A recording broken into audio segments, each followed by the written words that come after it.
जय हिंद दोस्तों, स्वागत है आपका एक बार फिर से रूट टू फिजिकल एजुकेशन के ज़बरदस्त एमसीक्यू चैलेंज सीरीज़ में। और आज है हमारा पार्ट 2।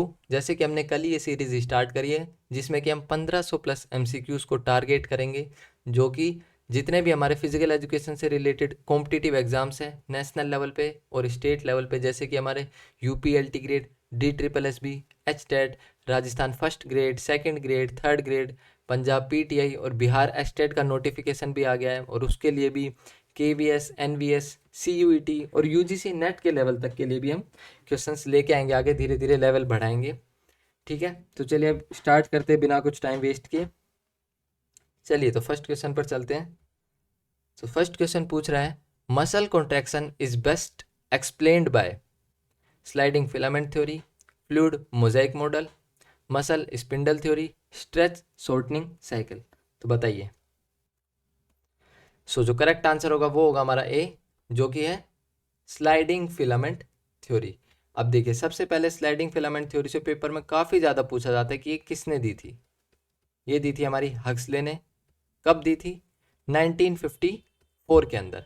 अब देखिए, जैसे कि आप यहाँ पर देख रहे हैं, ये जो मूवमेंट हो रहा है बाइसेप्स कर्लिंग का, अब इसके अंदर किस तरीके से हमारी मसल कॉन्ट्रैक्ट होती है। हमारे कुछ सार्कोमेयर जो हमारे एक स्केलेटल मसल का पार्ट है, उसके अंदर हमारे एक्टिन और मायोसिन फिलामेंट्स होते हैं, वो एक दूसरे को ओवरलैप करते हैं। किस तरीके से हमारा पावर स्ट्रोक परफॉर्म होता है, ये सब चीज़ हमारी स्लाइडिंग फिलामेंट थ्योरी के अंदर आती है। तो इसको हम कभी डिटेल में पढ़ेंगे। तो आज आप बस यही देखिए, हमारा जो मसल कॉन्ट्रैक्शन है वो किस थ्योरी के थ्रू सबसे बेस्ट एक्सप्लेन किया गया है, वो है हमारी स्लाइडिंग फिलामेंट थ्योरी। चलिए नेक्स्ट क्वेश्चन पर। नेक्स्ट पूछ रहा है, who was the first Indian women to win an Olympic medal. Olympic पदक जीतने वाली पहली भारतीय महिला कौन थी? PT Usha, Karnam Malleswari, Mary Kom, Saina Nehwal. So the correct answer will be Karnam Malleswari. जो हमारी कर्नम मल्लेश्वरी थी, वो हमारी फर्स्ट इंडियन वुमेन थी जिन्होंने ओलंपिक मेडल जीत के दिया था इंडिया को। अब देखिए, कर्नम मल्लेश्वरी की सबसे पहले तो पता होना चाहिए कौन से ओलंपिक्स में। वो थे हमारे 2000 ओलंपिक्स, जो कि कहाँ पर हुए थे? हमारे सिडनी के अंदर हुए थे। फिर पता होना चाहिए इनका कौन सा स्पोर्ट था, गेम था। वो था हमारा वेट लिफ्टिंग। वेट लिफ्टिंग के अंदर कौन सी कैटेगरी थी? वेट कैटेगरी थी उनकी, वो थी 69 kg। और कौन सा मेडल जीता था? वो जीता था ब्रोंज मेडल। ये कुछ इंपॉर्टेंट चीज़ें हैं जो कि पेपर में पूछ लेते हैं। ठीक है, अब देखिए यहाँ पर हमारे पास पीटी उषा। अब पीटी उषा का ये बहुत फेमस है क्योंकि उन्होंने अपना मेडल मिस कर दिया था। कौन से ओलंपिक्स में? 1984 लॉस एंजलिस में। कितने सेकंड से कर दिया था? हमारा जो ब्रॉन्ज मेडल था वो मिस हो गया था 0.001 सेकंड से। और कौन सा इवेंट था? 400 मीटर हर्डल्स का जो इवेंट था उसके अंदर। ठीक है, एक और पूछ लेता है, इनका जो निक नेम है वो क्या है? इनको पयोली एक्सप्रेस के नाम से भी जानते हैं, पयोली एक्सप्रेस। ठीक है, नेक्स्ट है एक मैरी कॉम। अब मैरी कॉम ने भी हमारे लिए इंडिया के लिए ब्रॉन्ज मेडल जीता था। इनका गेम कौन सा है? वो है बॉक्सिंग। और कौन से ओलंपिक्स में हमारा ब्रॉन्ज मेडल जीता था? वो जीता था 2012 के अंदर, जो कि कहाँ पे हुए थे? हमारे लंदन के अंदर। कौन सा जीता था? ब्रोंज। अब चौथा है हमारा साइना नेहवाल। साइना नेहवाल ने भी ब्रोंज जीता था हमारा कब? 2012 ओलंपिक्स में। अब साइना नेहवाल से एक और पूछा जाता है, इनकी एक ऑटोबायोग्राफी है, उसका नाम क्या है? वो है प्लेइंग टू विन। ठीक है, तो ये कुछ इंपॉर्टेंट चीज़ें थी जो कि नोट कर लीजिएगा। चलिए आगे चलते हैं नेक्स्ट क्वेश्चन पर। नेक्स्ट पूछ रहा है, ergogenic aids primarily function by decreasing muscle mass, increasing fatigue, enhancing performance, reducing oxygen uptake. Ergogenic aids हमें किन चीज़ों में हेल्प करते हैं, बताइए। So the correct answer will be enhancing performance. अब जो एर्गोजेनिक एड्स है ना, वो इन चीज़ों को कहते हैं जो किसी एथलीट के परफॉर्मेंस को एनहेंस करते हैं। अब चाहे वो फिजिकली हो, मेंटली हो, या फिर कहें हम न्यूट्रिशनली भी होते हैं, हमारे मैकेनिकली भी होते हैं। अब देखिए हमारे कौन कौन से टाइप्स हैं। ये देखिए सबसे पहले हमारा न्यूट्रिशनल, जिसमें कि क्या क्या आ रहे हैं, प्रोटीन सप्लीमेंट्स, क्रिएटिन। फिर हमारा मैकेनिकल, मैकेनिकल में कौन कौन से, वेट लिफ्टिंग बेल्ट हो गए, शूज़ हो गए, और भी जितनी भी चीज़ें हमारे जो इक्विपमेंट्स होते हैं वो जितने भी होंगे वो हमारे मैकेनिकल एर्गोजेनिक एड्स होंगे। फिर हमारा साइकोलॉजिकल, उसके अंदर क्या, मोटिवेशन टेक्निक्स, म्यूज़िक, और चीज़ें देखें तो हम क्या क्या, मेडिटेशन भी आ सकता है। फिर हमारा फार्माकोलॉजिकल, इसके अंदर कौन कौन से, कैफीन, एनाबॉलिक स्टेरॉइड्स जो कि हमारे बैन है। अब देखिए जितने भी डोप्स आते हैं ना, डोपिंग जो कि हमारे बैन होते हैं, डोप सब्सटेंसेस होते हैं, वो सब हमारे ये एर्गोजेनिक एड्स के अंदर ही आते हैं, जो कि हमारे फार्माकोलॉजिकल और भी हैं, जितने भी टाइप्स हैं उनके अंदर भी ये आते हैं। तो बस ये चीज़ें ध्यान रखिएगा। जो हमारे एर्गोजेनिक एड्स हैं, ये सिर्फ ये नहीं है कि जो हमारे डोपिंग है, कुछ अभी तक ये ज़्यादातर ये मिथ फैला हुआ है कि जितने भी एर्गोजेनिक एड्स होते हैं वो हमारे बैन होते हैं। नहीं, एर्गोजेनिक एड्स वो किसी भी फॉर्म में हो सकता है, हमारे न्यूट्रिशनल भी हो सकते हैं, मैकेनिकल भी हो सकते हैं, साइकोलॉजिकल भी हो सकते हैं, फार्माकोलॉजिकल भी हो सकते हैं। ठीक है, चलिए नेक्स्ट पूछ रहा है, formulation of a research problem begins with data analysis, identifying a broad topic, writing conclusion, statistical testing. So the correct answer will be answer B, जो कि है आइडेंटिफाइंग अ ब्रॉड टॉपिक। अब देखिए जब भी हम कोई रिसर्च स्टार्ट करते हैं या फिर कोई भी रिसर्च पेपर लिखते हैं, रिसर्च आर्टिकल लिखते हैं, डिजर्टेशन हो गई जो कि हम मास्टर्स में करते हैं, हम थीसिस लिखते हैं पीएचडी में, तो सबसे पहला जो हमारा स्टेप होता है वो होता है हमारा आइडेंटिफाइंग अ ब्रॉड टॉपिक। हमें किस टॉपिक पर वो रिसर्च करनी है। जब हमें पता ही नहीं होगा हम किस फील्ड से या फिर किस टॉपिक पर हमको रिसर्च करनी है, तो आप आगे कैसे कंटिन्यू करेंगे। तो ये हमें पता होना चाहिए। जो सबसे पहला टॉपिक है, और जो सबसे पहला स्टेप है, वो हमारा होगा आइडेंटिफाइंग अ ब्रॉड टॉपिक। फिर हम इसके बाद जाते हैं स्पेसिफिक पे जाते हैं। अब ब्रॉड टॉपिक का मतलब क्या होगा, हमारे अगर फिजिकल एजुकेशन में देखें तो हमारा ब्रॉड टॉपिक हो गया, जैसे कि आपको स्पोर्ट्स साइकोलॉजी में करनी है या फिर आपको एक्सरसाइज फिजियोलॉजी में करनी है, ये हमारे कुछ ब्रॉड टॉपिक्स हो गए। अब इसी के अंदर हम धीरे बाद में जाएंगे स्पेसिफिक में, जैसे कि हम डाल सकते हैं impact of anxiety on performance, ये हमारे कुछ स्पेसिफिक टॉपिक हो गए। इस तरीके से हमारी रिसर्च जो प्रॉब्लम है या फिर जो रिसर्च है हमारी स्टार्ट होती है, आगे प्रोसीड फर्दर होती है। ठीक है, चलिए आगे चलते हैं।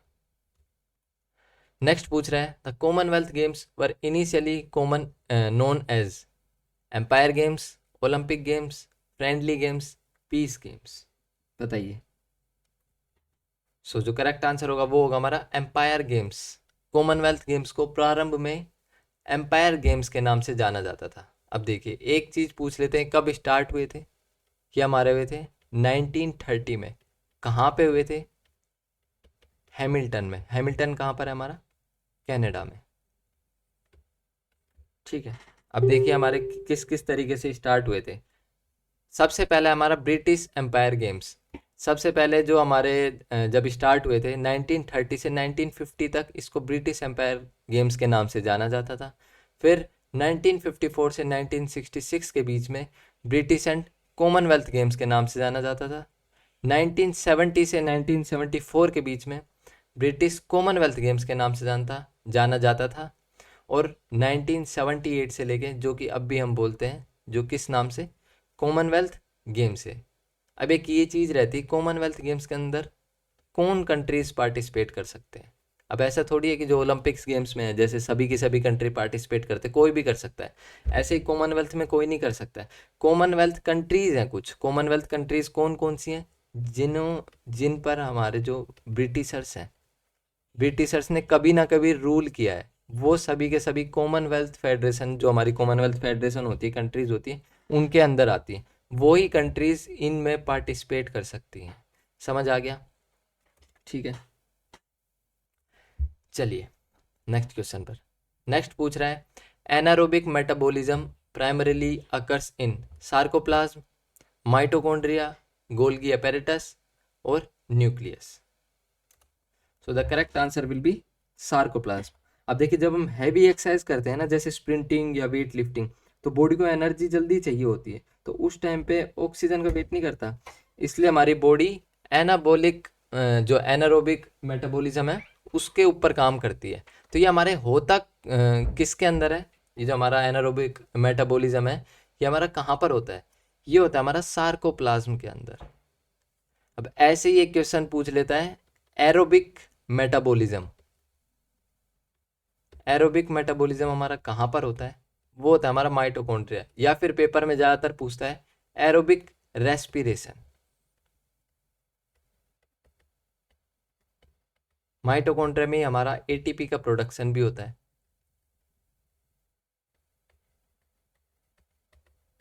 ठीक है, समझ आ गया।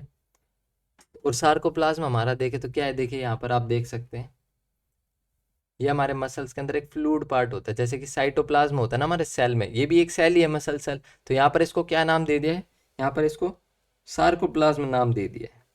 ठीक है, समझ आया। चलिए नेक्स्ट क्वेश्चन पर। नेक्स्ट पूछ रहा है philosophy of education focusing on experience and experimentation. वह शैक्षिक दर्शन कौन सा है जो अनुभव और प्रयोग पर केंद्रित होता है? आइडियलिज्म, नेचुरलिज्म, प्रैग्मेटिज्म और realism. So the correct answer will be C, जो कि हमारा प्रैग्मेटिज्म। अब देखिए प्रैग्मेटिज्म के अंदर क्या कहते हैं ना, ये कहता है सच वही है जो प्रैक्टिकल है। ये बेसिकली प्रैक्टिकल जो हमारी प्रैक्टिकलिटी होती है, प्रैक्टिकलेबिलिटी होती है, उसी पर काम करता है। इसमें हमारा जो एजुकेशन का मेन गोल है ना, वो है हमारा problem solving, real life situations, और जिसको कहते हैं हम लर्निंग बाय डूइंग, वो है। देखिए एक बार हम देख लेते हैं आगे, ये हमारे सारे हैं। सबसे पहले तो पूछता है एक तो आइडियलिज्म, इन सभी के फादर, जितने भी हमारी फिलोसफी है मेनली इन 5 से पूछा जाता है। इन सभी के हमें फाउंडर, जो कि हम फादर बोलते हैं, वो हमें पता होना चाहिए। सबसे पहले हमारा आइडियलिज्म, इसके फादर कौन है? प्लेटो। फिर हमारा नेचुरलिज्म, इनके क्या है? हमारा रूसो। फिर हमारे प्रैग्मेटिज्म, जिनके कौन है? John due. फिर हमारा रियलिज्म, जो कि जिनके फादर कौन है? एरिस्टोटल। और एग्जिस्टेंशियलिज्म के कौन है? हमारे कीरकेगार्ड। ठीक है, अब इन सभी का एक बार एम क्या है ये हम समझ लेते हैं। अब देखिए हमारा जो आइडियलिज्म है, आइडियलिज्म क्या कहती है, ये फिलोसफी कहती है कि ट्रुथ और रियलिटी का सोर्स क्या है? हमारा माइंड और थॉट्स हैं, ना कि फिजिकल वर्ल्ड। अब ये आइडियलिज्म कहती है कि दुनिया का असली रूप जो है ना, वो आइडियाज़ हैं। जो दिख रहा है वो टेम्परेरी है, सब जो भी हम इधर उधर देख रहे हैं ना, हमारे जितना भी दिखता है हमें अपनी आंखों से, ये सब क्या है? टेम्परेरी है। इसमें फोकस होता है हमारा, मोरल वैल्यूज़ होती हैं, डिसिप्लिन और टीचर की अथॉरिटी पर चलता है। जैसे हम रामायण और महाभारत पढ़ते हैं ना, ये सब हमारी आइडियलिस्ट अप्रोच होती है। फिर नेक्स्ट हमारा नेचुरलिज्म, जो कि हमारी ओल्डेस्ट फिलोसफी है। ये भी पूछ लेता है हमारी ओल्डेस्ट फिलोसफी कौन सी है, वो हमारी नेचुरलिज्म। अब नेचुरलिज्म कहता है कि हमारा जो मतलब जो बच्चे होते हैं ना, वो अपनी नेचुरल ग्रोथ के अकॉर्डिंग डेवलपमेंट करते हैं या फिर करें। टीचर ज़्यादा इंटरफेयर ना करें उनके बीच में, बस एनवायरनमेंट ऐसा हो जिसमें बच्चा अपना फ्रीली एक्सप्लोर कर सके। जैसे गार्डन में प्लांट्स को ऑब्जर्व करना या फिर इंसेक्ट्स देखना, ये सब हमारा नेचुरलिज्म के अंदर आता है। फिर आता है हमारा प्रैग्मेटिज्म, जैसे कि मैंने बताया आपको, ये हमारा प्रैक्टिकल स्किल्स के ऊपर प्रॉब्लम सॉल्विंग हो गया, जो कि था एक और एक्सपेरिमेंटलिज्म या फिर एक्सपीरियंस हो गया, एक्सपीरियंस के थ्रू। एक और चीज़ आती है, पूछता है लर्निंग बाय डूइंग किसके अंदर आता है? लर्निंग बाय डूइंग, वो हमारा प्रैग्मेटिज्म के अंदर ही आता है, जैसे कि यहाँ पर दे रखा है लर्निंग बाय डूइंग। ठीक है, फिर आता है हमारा नेक्स्ट है रियलिज्म। अब रियलिज्म बोलता है कि दुनिया जैसी है उसी को समझना एजुकेशन का एम होना चाहिए, यानी प्रैक्टिकल और फैक्चुअल नॉलेज देना, जैसे हिस्ट्री के फैक्ट या फिर साइंस के लॉज, ये सब रियलिज्म का ही पार्ट है। ठीक है, अब एग्जिस्टेंशियलिज्म, जैसे कि इसमें लिखा ही है इंडिविजुअल चॉइस, सबको अपनी अपनी चॉइस के अकॉर्डिंग रहना चाहिए, सबको अपनी अपनी फ्रीडम है कि किस तरीके से उनको रहना है, सबके पास अपनी अपनी फ्रीडम है, क्या क्या उनको चूज़ करना है, किस तरीके से उनको रहना है। समझ आया? ठीक है, तो ये हमारी पांचों फिलोसफी थी जो कि ज़्यादातर पेपर में पूछी जाती है, इन्हीं पांचों से क्वेश्चंस आते हैं, और यही थे जो मैंने बताया आपको। चलिए नेक्स्ट है, which country is known for introducing the Turnerian gymnastics system? Germany, Sweden, USA, Russia. बताइए। So the correct answer will be Germany. Germany इसी चीज़ के लिए जाना जाता है जहाँ की क्या स्टार्ट हुआ था, टर्वरीन जिम्नास्टिक्स सिस्टम। अब ये है क्या? ये सिस्टम, ये एक ऐसी जिम्नास्टिक सिस्टम थी जो हमारे मेनली फिजिकल फिटनेस, डिसिप्लिन और नेशनलिज्म को प्रमोट करती थी। इस सिस्टम की शुरुआत हमारी कहाँ पर हुई थी? ये हमारी जर्मनी के अंदर इस सिस्टम की शुरुआत हुई थी। और ये की किसने थी? ये हमारी की थी, जो हमारा ये सिस्टम था, ये किसने शुरुआत करी थी इसकी? ये थे हमारे Friedrich Ludwig Jahn, Friedrich Ludwig John. ठीक है, अब इसी तरीके से हमारे स्वीडन में जो अपना अलग स्वीडिश सिस्टम चलता था जिम्नास्टिक्स का, अब वो किसने डेवलप किया था ये भी पूछ लेता है। वो क्या था हमारे पर हेनरिक लिंग ने। कहाँ पे? स्वीडन के अंदर। ठीक है, अब ये कैसे थे? ये तो ज़्यादातर जो हमारे साइंटिफिक और थेरेपेटिक थे, जो हमारे स्वीडन के अंदर जो भी जिम्नास्टिक सिस्टम था वहाँ पर। चलिए नेक्स्ट पूछ रहे हैं, aggression used intentionally to gain a competitive advantage without intent to harm is termed as. First one is hostile aggression, second instrumental aggression, third assertiveness, fourth one is anger management। क्या पूछ रहा है? ऐसा aggression जिसमें कि main जो intention है उसको हार्म नहीं करना होता, बस एक कॉम्पिटिटिव एडवांटेज लेना है या फिर हमारे रूल्स के अंडर ही बस उस गेम को जीतना उनका एम होता है। ये एम नहीं होता है कि उसको हमें हानि पहुंचानी है, हार्म पहुंचाना है। तो बताइए कौन सा एग्रेशन होता है? सो the correct answer will B instrumental aggression. हमारा जो इंस्ट्रूमेंटल एग्रेशन है उसके अंदर ही आता है। एक बार हम देख लेते हैं कौन कौन से हमारे एग्रेशन है। सबसे पहले हमारा होस्टाइल एग्रेशन। अब होस्टाइल एग्रेशन क्या कहता है? Aggression done with the intent of to harm someone.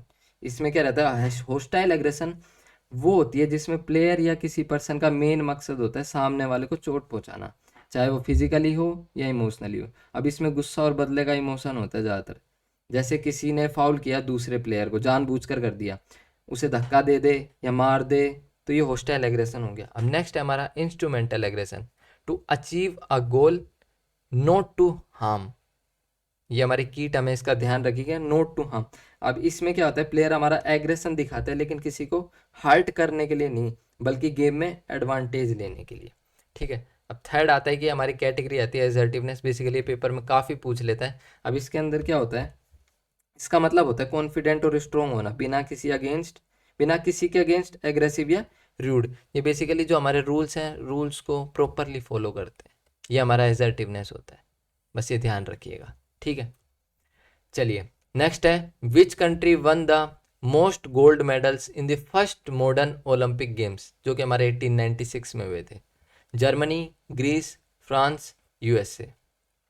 और जो 1896 के ओलंपिक्स है, जो कि हमारे फर्स्ट ओलंपिक्स गेम्स थे, कहाँ पर हुए थे? हमारे एथेंस के अंदर, जो कि कहाँ पर है? ग्रीस में। कौन से स्टेडियम में हुए थे ये पूछ लेता है हमारा। कौन सा स्टेडियम था? वो था हमारा पैनाथेनिक स्टेडियम। ठीक है, अब इसका जो करेक्ट आंसर होगा वो होगा हमारा डी, यूएसए। यूएसए ने हमारे सबसे ज़्यादा गोल्ड मेडल्स जीते थे। अगर पूछ ले कि किसने सबसे ज़्यादा मेडल्स जीते थे, तो वो थे हमारे ग्रीस, क्योंकि ग्रीस ने सबसे ज़्यादा जो पार्टिसिपेंट्स थे वो भी भेजे थे। जो सबसे ज़्यादा खेलने वाले जितने भी खिलाड़ी थे वो हमारे ग्रीस ने भेजे थे, और मेडल्स भी सबसे ज़्यादा ग्रीस ने जीते थे।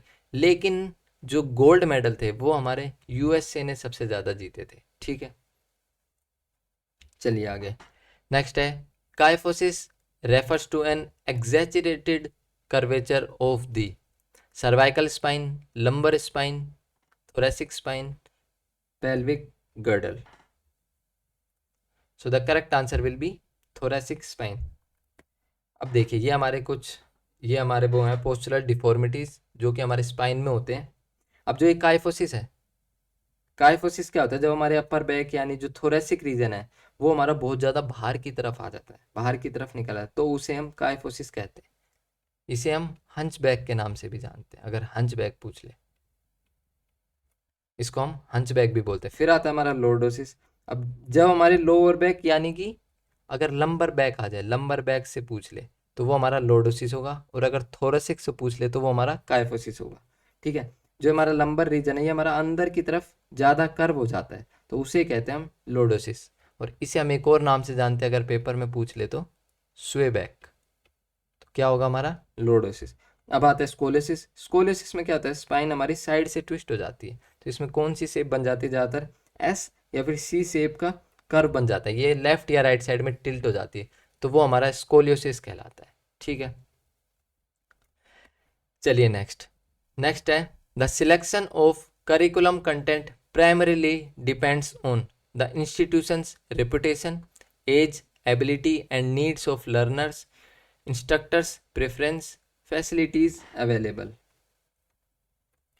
सो क्या हो गया करेक्ट आंसर, वो होगा हमारा age, ability and needs of the learners. अब करिकुलम बनाते वक्त सबसे इंपॉर्टेंट होता है कि स्टूडेंट्स किस एज के हैं, उनकी एबिलिटी क्या है और उनकी लर्निंग नीड्स क्या है। अगर कंटेंट उनके लेवल से ऊपर या नीचे हुआ तो ना समझ आएगा ना उनका इंटरेस्ट बनेगा, इसलिए हमारा ऑप्शन बी जो कि age, ability and needs of learners बिल्कुल सही होगा। ठीक है, चलिए नेक्स्ट है psychological training method involving mental rehearsal without physical activity is called. शारीरिक गतिविधि के बिना मानसिक अभ्यास की मनोवैज्ञानिक प्रशिक्षण विधि को क्या कहा जाता है, विजुअलाइजेशन, बायोफीडबैक, हिप्नोसिस या फिर कॉग्निटिव रीस्ट्रक्चरिंग, बताइए।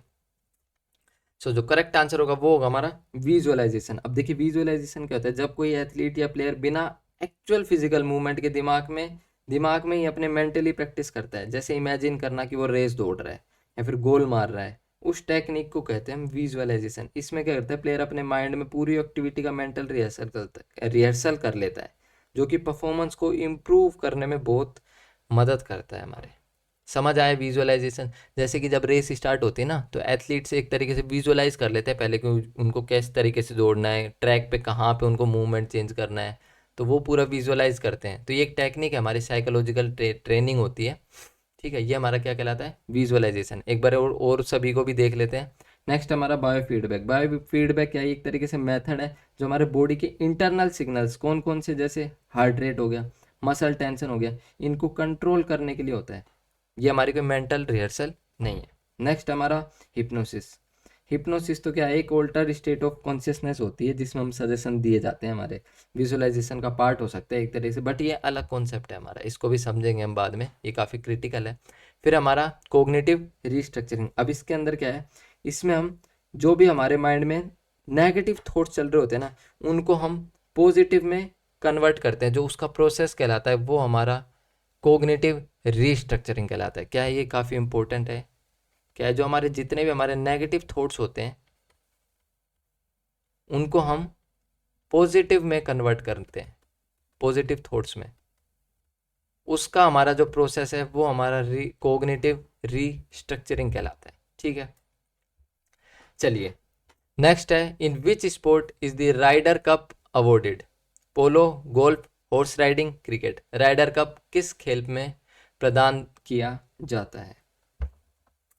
सो correct answer will be answer B जो कि है गोल्फ। गोल्फ के अंदर दिया जाता है हमारा राइडर कप। अब गोल्फ से एक और है इम्पोर्टेंट जो कि हमारा वोकर कप। अगर वोकर कप भी पूछ ले वो किससे रिलेटेड है, हमारा गोल्फ से। पोलो से रिलेटेड पूछता है सबसे मेन एजरा कप। ये हमारे कुछ इंपॉर्टेंट है पोलो और गोल्फ से रिलेटेड। ठीक है, चलिए 15th है anxiety that enhances sports performance is termed cognitive anxiety, trait anxiety, somatic anxiety, you stress. अब इसका आंसर सभी कमेंट में बताएंगे क्या होगा। ठीक है, और बताइएगा कैसी लग रही है आपको सीरीज़, कैसे लग रहे क्वेश्चंस, और आप अपनी फीडबैक दे सकते हैं अपने क्वेश्चंस अपने, और बता सकते हैं आपको किस किस टॉपिक पर आपको एमसीक्यूज चाहिए। ठीक है, ठीक है, तो दोस्तों ये थे आज के हमारे सिलेक्टेड एमसीक्यूज। अगर वीडियो पसंद आई हो तो लाइक करना मत भूलना, और अगर आप नए हो चैनल पे तो सब्सक्राइब करके बेल आइकन भी दबा दो ताकि अगली क्लास की नोटिफिकेशन आपको तुरंत मिल जाए। अगर कोई सवाल टफ लगे या कुछ और टॉपिक पे एमसीक्यू चाहिए तो मैंने आपसे बता दिया है, आप कमेंट सेक्शन में आपके लिए खुला हुआ है, वहाँ पर लिख देना। तो पढ़ेंगे, समझेंगे और मिलके क्रैक करेंगे एग्ज़ाम को। मिलते हैं अगले एमसीक्यू चैलेंज में, तब तक के लिए जय हिंद। फिजिकल एजुकेशन जिंदाबाद।